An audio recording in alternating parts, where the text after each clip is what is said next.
Cash টাকা বর্জন করে ডিজিটাল লেনদেনের ক্ষেত্রে দেশজুড়ে সার্বজনীন কিউআর কোড চালুর উদ্যোগ নিয়েছে বাংলাদেশ ব্যাংক ইতিমধ্যে মোবাইল ব্যাংকিং যেই সকল প্রতিষ্ঠান রয়েছে বিকাশ, রকেট, নগদ বা উপায়কে বাংলা কিউআর প্রতিস্থাপনের কিন্তু নির্দেশনা প্রদান করা হয়েছে। বর্তমানে আমরা দেখতে পাই যে দোকানের হয়তোবা বিকাশ অ্যাকাউন্ট মার্চেন্ট থাকলে সেখানে আপনার বিকাশ পার্সোনাল অ্যাকাউন্ট থেকেই পেমেন্ট করতে হয়। আপনার যদি নগদ অ্যাকাউন্ট থাকে দোকানির বিকাশ মার্চেন্ট অ্যাকাউন্টে কিন্তু পেমেন্ট করতে পারেন না। তবে এই অবস্থার কিন্তু অবসান ঘটতে যাচ্ছে বাংলা কিউআর পেমেন্ট সিস্টেম চালুর মাধ্যমে।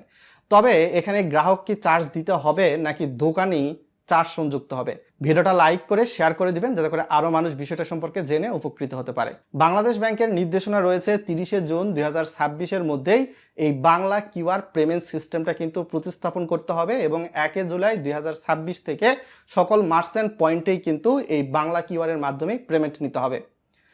ইতিমধ্যে সকল ব্যাংক যেগুলো রয়েছে 100টির মতো তারা কিন্তু বাংলা কিউআর এর মাধ্যমে পেমেন্ট করার সিস্টেম চালু করেছে। তবে মোবাইল ব্যাংকিং প্রতিষ্ঠানগুলো তাদের লাভের কথা ভেবে কিন্তু দেখতে পান যে মার্চেন্ট পয়েন্টে বাংলা কিউআর দেয় না, তাদের নিজস্ব কিউআর দেয়। তো এখন যে বিষয়টা হবে বাংলা কিউআর এর মাধ্যমে আপনি চাইলে বিকাশ থেকে মার্চেন্টের নগদ বাংলা কিউআরে পেমেন্ট করতে পারবেন। এটা নিয়ে কোনো টেনশন থাকবে না। অর্থাৎ আপনি যখন আপনার পার্সোনাল বিকাশ, রকেট বা নগদ অ্যাকাউন্ট থেকে দোকানের মার্চেন্ট বাংলা কিউআরে পেমেন্ট করবেন সেক্ষেত্রে একটা নির্দিষ্ট সেটেলমেন্ট টাইম থাকে।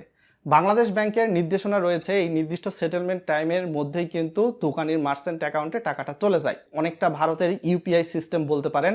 আপনার যদি রকেট থাকে, দোকানির যদি নগদ থাকে, আপনি চাইলে নিজের পার্সোনাল রকেট অ্যাকাউন্ট থেকে দোকানির মার্চেন্ট যেই বাংলা কিউআর রয়েছে নগদের সেখানে পেমেন্ট করতে পারবেন। এইটা নিয়ে কোনো টেনশন নাই। অর্থাৎ একজন পার্সনের মার্চেন্ট বাংলা কিউআর থাকলে সেখান থেকে বিকাশ, রকেট, নগদ, উপায় যে কোনো সিস্টেম থেকে পেমেন্ট করতে পারবে কাস্টমাররা। তো কাস্টমারদের কাছ থেকে সাধারণভাবেই বাংলাদেশ ব্যাংকের নির্দেশনা রয়েছে চার্জ দেওয়া লাগবে না এবং এটা বেশিরভাগ ক্ষেত্রে ছোটোখাটো যারা ব্যবসায়ী রয়েছে তাদের জন্য একটা নির্দিষ্ট সীমা নির্ধারণ করে দিয়েছে। তবে বাংলাদেশের প্রেক্ষাপটে যেই বিষয়টা দেখতে পান, ছোটোখাটো থেকে শুরু করে বড় বড় দোকানিও আপনাকে বলে যে আপনি অনলাইনে যদি পেমেন্ট করেন তাহলে চার্জটা সংযুক্ত করে আমাকে পেমেন্ট করেন। তো ইন্টার অপারেটেবল এই সিস্টেমের মাধ্যমে সাধারণত প্রতি হাজারের লেনদেনে আপনার হয়তোবা বাংলা কিউআর ব্যবহার করলে দোকানি যদি আপনার কাছ থেকে জোর করে নেয় তাহলে 8 টাকা নিতে পারবে, কোনো কোনো ক্ষেত্রে এটা 15 টাকা বা 20 টাকাও হতে পারে। তবে বাংলাদেশ ব্যাংকের এই নির্দেশনা তেমন কোনো কার্যকর হবে না বাংলা কিউআর অনলাইন লেনদেনের ক্ষেত্রে।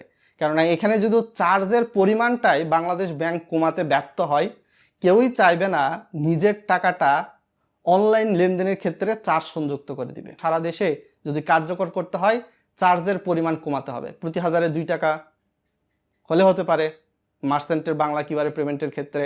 এটা হলে হয়তোবা মানুষ ভেবে দেখতে পারে। তো এ বিষয়ে আপনারা কি মনে করছেন অবশ্যই ভিডিওর কমেন্ট বক্সে লিখে জানাবেন।